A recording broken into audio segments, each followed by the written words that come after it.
आत्मा वंदन। तो आज का टॉपिक है संपूर्ण स्वच्छता की ओर। जैसे परिवेश की स्वच्छता जरूरी है, उसी तरह हमारा मन का भी और शरीर का भी स्वच्छता उतना जरूरी है, क्योंकि अस्वच्छता ही बीमारियों का कारण बनता है। तो आइए जानते हैं कैसे हम स्वच्छता को अपनाएं।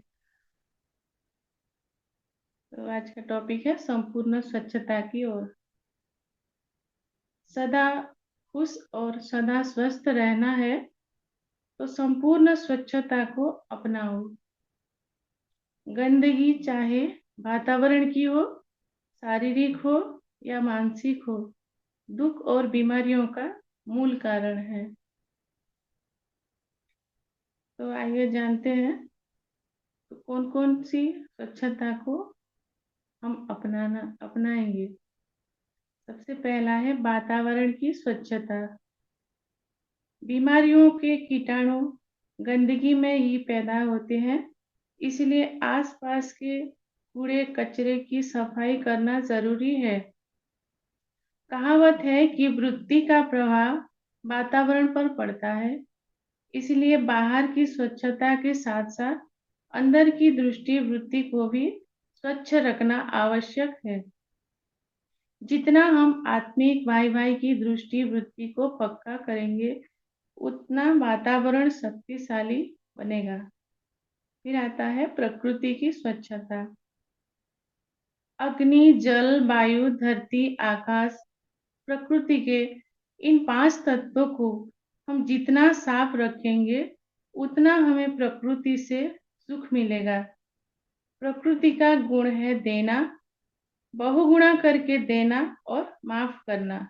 मनुष्य का अवगुण है लेना, छीन लेना या बदले की भावना रखना।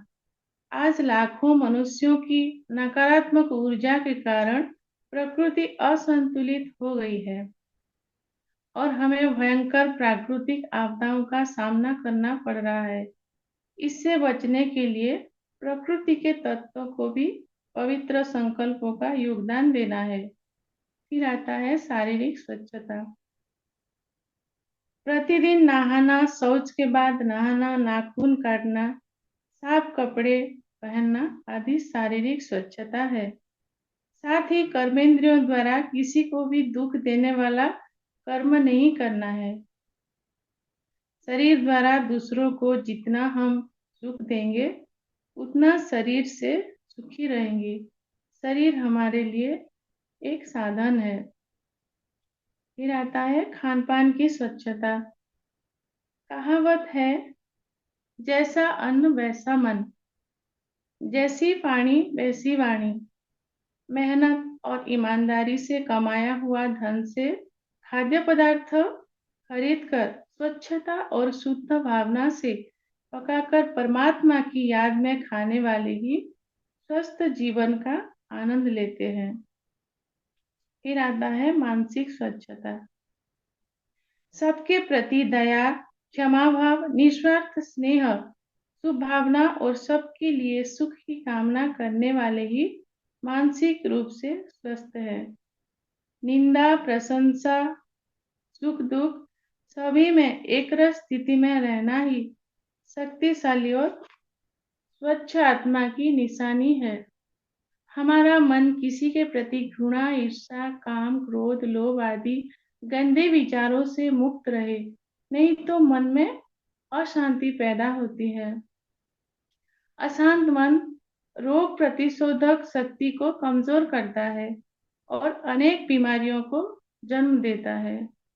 इसलिए सदा खुश और स्वस्थ रहे, ग्लानि करने वाले के प्रति भी घृणा नहीं, क्षमा भाव रखे और बहुत दुआएं दे, तो मन की शांति कायम रहेगी। शुभ भावना रखेंगे तो पिछले हिसाब किताब भी जल्दी चुकत हो जाएंगे और स्वस्थ जीवन का आनंद लेते रहेंगे। फिर आता है दिल की स्वच्छता।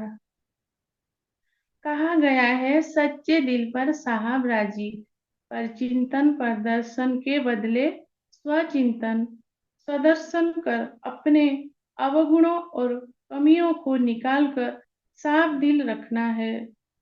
इससे ही प्रभु प्रिय और लोकप्रिय बनेंगे। किसी के अवगुण या कमजोरी को देखना, सुनना, चिंतन करना, वर्णन करना या दूसरों को सुनाना माना ही स्वयं स्वयं में धारण करना और वातावरण को खराब करना। मनसा वाचा कर्मणा किसी के दिल को नहीं दुखाना है, क्योंकि जो हम देंगे सुख या दुख वो हमें वापस मिलेगा। किसी की बातों को फील करना, मूड ऑफ करना या बदले की भावना रखना, अपने भाग्य को कोसना, अपने दिल अपने दिल को दुखाना, यह सब अस्वच्छता है। स्वचिंतन उन्नति की सीढ़ी और परचिंतन पतन की जड़ कहा जाता है। हम जितना स्वचिंतन, आत्मचिंतन और परमात्मा चिंतन करेंगे तो पतित से पावन अर्थात स्वच्छ आत्मा बन जाएंगे।